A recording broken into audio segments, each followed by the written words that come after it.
Hi everyone, my name is Natalie. Today I wanted to finally get around to doing my May wrap-up. I've been having a lot of ongoing books at the same time, and so a lot of the books that I was reading over May I have actually finished in the first few days of June, so I'll leave those for the next wrap-up. Anyway, the first book I finished in May was The Way Through the Woods by Litt Woon. I read the Swedish translation of this, but it is available in English translation, and it was the group read of the Springathon, as well as one of the books for the Book Naturalist book club of May. This book is a combination of a grief memoir and a book about mushroom foraging. So Litt Woon lost her husband, and in the wake of that and sort of dealing with the grief and mourning, she decides to start learning about mushrooms and learning how to forage mushrooms on her own. And it becomes this fascination that blooms and takes up a lot of her time and energy in the aftermath of trying to figure out how to live on her own after her husband has passed away, and sort of reconciling her feelings related to that and related to how both the memory of someone you love and dealing with grief, but also how to relate to other people and how to change your everyday routines when you've been used to living them in a certain way. But the core focus of the book is the mushroom foraging, and it was so fascinating. I loved reading this book. There's a lot of things related to mushroom foraging that, even though I have read a few other mushroom related books, was news to me. Like, for example, there's a lot of things related to the cooking of mushrooms that I found fascinating as someone who loves to eat mushroom related dishes. There was things related to the poison quality of mushrooms that you would think couldn't be subjective. Like, it seems like the fact that a mushroom is either poisonous or not, or edible or not, should be something that everyone can agree on, but that has turned out to not be the case. So she goes into some of the criteria that different countries use as a way to distinguish that. So there's so many different mushroom foraging aspects, both related to the science of the mushrooms themselves and sort of their nature and all of those things you would expect of a natural history, as well as the cooking and eating aspect of it, as well as the grief memoir. So I just thought this was really well-rounded, well written, and passionate and genuine. I really like this book and would highly recommend it. The next book we have is Call of the Undertow by Linda Cracknell. So this was actually one of the books that I got from the Mothbox subscription that Mercedes from Mercedes Picture Musings did several years ago. So I have been wanting to read this one for a while. It is centered around a woman who is a cartographer, and she has decided to leave her hometown, or where she lives, to a very isolated place in northern Scotland. And we know that she's running from something, or running from her past, but we don't really know exactly what it is. And so the book follows her sort of settling into this isolated community in Scotland and her interactions with other people living there, as well as specifically a young boy who becomes very interested in map making. And so the most of the book follows their interactions and their relationship developing, and how she connects with him and how she encourages his interest in map making. I thought the setting of this was fantastic, much like The Valley of the Center of the World and The Lightkeepers. Both of them I've talked about previously, that I've really enjoyed the setting of, and this was very much in the same vein. The roughness of the Scottish coast, and the powerful presence of the sea, especially, I think, is really strongly conveyed through Linda Cracknell's writing, that I particularly enjoyed. I also really enjoyed, I think in Maggie, yeah, Maggie's profession or occupation as a cartographer, all of the elements related to the map making, I thought was fascinating, and especially because I've been really drawn to books and stories related to islands and things like that. It sort of went hand in hand with that. And also I think the interactions between Maggie and the young boy was really interesting to see. I really enjoyed reading this one. However, I think in the end it sort of petered out a little bit for me. I felt like it didn't really get a resolution that I was expecting it to have. There were a few things that I didn't like about it. I think there were moments of almost, how do I put this? The way that the boy was described was sometimes almost orientalized, or sort of, he was almost made to be exotic through the view of Maggie, which I disliked. And there were a few things related to the interactions that seemed slightly off to me, but the general story I enjoyed reading, and as I said, especially the setting for me was what really stood out, and the cartography aspect. I also finally finished The Adventures of Sherlock Holmes by Arthur Conan Doyle. I've been rereading all of the short stories in this collection together with Amelia and Roxy. I will link both of them below. We've been buddy reading all of the Sherlock Holmes novels last year and all of the short stories this year, so we finally finished The Adventures of Sherlock Holmes, and I really enjoyed rereading all of these stories. I think a lot of them, in general, I think Arthur Conan Doyle is definitely a short story writer first and foremost, and you can tell that he's much better in writing stories with that sort of limited space. Even though there's definitely some things that you can see is sort of because of the serialized nature of his short stories, and there's a sort of formula to the short stories, but they don't really retract. It doesn't really retract from the enjoyment of them.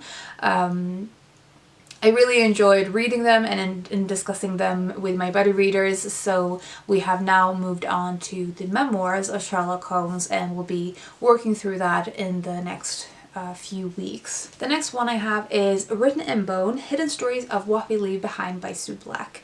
So I got this as a NetGalley from the publisher, and this book just came out in the beginning of June. So this is the second book by Sue Black, who is a forensic anthropologist, and in this book she goes through the human body one skeletal piece at a time and talks about the bone's development from a pregnancy and birth and the aging of the human body, but also in terms of what we can learn about a human life through that particular bone. So because she's a forensic anthropologist, a lot of the book talks about what she's learned from particular bone pieces in doing forensic work. So a lot of it is related to crime cases, and she talks about I think in particular two areas, either learning of the identity of the human body in question, which the bone belongs to, or what happened to the person whose bone it is, so basically how they died. And I found it fascinating. I think there's a lot of information in this that was just completely new to me, and I found it rewarding to read and engaging. You sort of get the information bits, and then you see them applied in her work, and I think that makes it very easy to engage with and to sort of really understand what the information means in a real concrete case.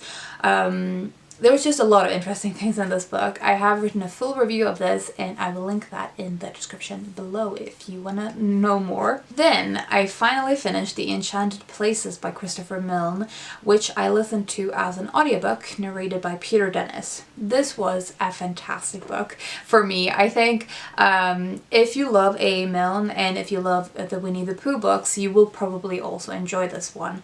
I'm not sure how much it will mean to someone who doesn't have that that point of interest already. But for me, it was a fantastic reading experience. Probably one of my favorite books of the year so far. And this book is Christopher Milne's memoir of his childhood and his life, but in particular the childhood aspect. So Christopher Milne is the boy who, or the man who Christopher Robin was based on, even though of course there's a lot of differences between the character Christopher Robin and the real person Christopher Milne. But he talks about his very complicated relationship both with his parents, and also he talks about the complicated relationship he has with this persona of Christopher Robin that has in many ways haunted him or followed him throughout his life. So in parts he talks about the negative effects of that, of having that kind of legacy and being so deeply connected to a persona both that is different from him, that isn't real, and on the other hand to be connected with a persona who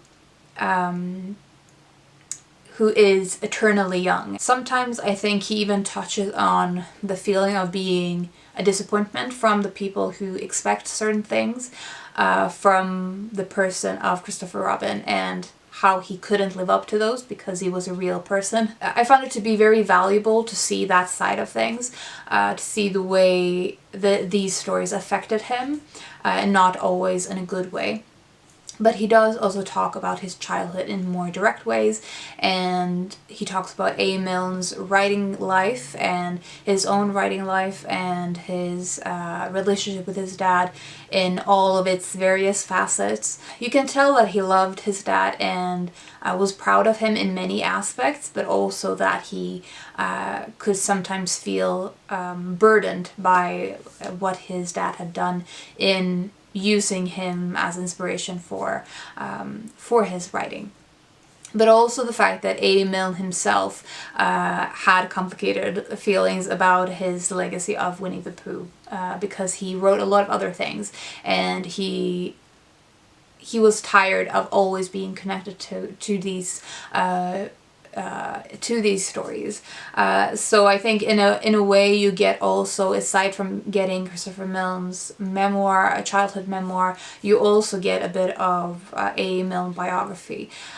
Just all round such a fantastic book, filled of nostalgia but also of very honest exploration of what it all meant for him. The last book that I finished in May was Snow Country by Yasunari Kawabata, and this was translated by Edward G. Seidensticker. I buddy read this with Roxy, and as always I really enjoyed buddy reading with her. I always find that I'm getting so much out of our conversations about books, whatever they be, or whether or not the reading, the book itself was good or not. We both had we both had sort of mixed reactions to this book. So first of all, it basically follows a man called, what is his name? Shimamura, who is going on a train to Snow Country. I'm not exactly sure where that is. It's a very snowy, wintry mountain location in Japan. And while he's there, he becomes acquainted with a woman called Komako, as well as Yoko. They both work as geishas, and it's about especially Komako and Shimamura's relationship. This book is divided into two parts, and in the first part he arrives with a train to this location and meets Komako, and then at the end of that part he leaves again. But then in the second part he is again traveling to this location. And I think it's been a while between those two visits. So he has a wife and a family in his own home, and the relationship with Komako is an affair, and Komako is on the one hand kind of obsessed with him, on the other hand realizing that he isn't really treating her well, and not really giving anything up when he's with her. He doesn't really make a stand in any way, but leaves everything to her to figure out how she wants to proceed. The parts that I really liked was there's two things. The first thing is the landscape descriptions, the scene descriptions, the location itself is so beautifully portrayed in terms of both of the nature as well as the weather. The other thing that I really liked in this book is the specific scenes that he conveyed very powerfully, usually through interactions that were quite muted. So in the first part, there's this moment when Shimamura is going back. He sees a pair on the train, or a couple, and their interactions, and how they mirror something that he is feeling, in the sense of longing and of loss when he is leaving Komako behind. So I think in certain ways I loved Kawabata's writing. However, the characters was probably the thing that was most off-putting, especially Shimamura, who the way he talks about himself and the way he talks about women, I found off-putting, especially the way we see Komako and Yoko through his eyes, how self-important he is in a way. I enjoyed reading this because I read it together with Roxy, and I did enjoy, as I said, the writing and the descriptive nature of it, as well as the cinematic almost moments that he captures. There's another moment in the second part, but I don't want to spoil it, so I'm not going to mention it. But it's just, I think there were things related to the writing that I enjoyed, to the point that I'm kind of curious to continue exploring Kawabata. So those are all of the books that I actually finished in May. As I said, I have already finished several books that I had been reading in May in the first few days of June, so I'll talk about them in my June wrap-up. I would love to know what you read for the Springathon, or anything else fantastic you read in May. Always happy to have a conversation in the comments below. I hope you're doing well and you're taking care of yourselves, and I will talk to you soon. Bye.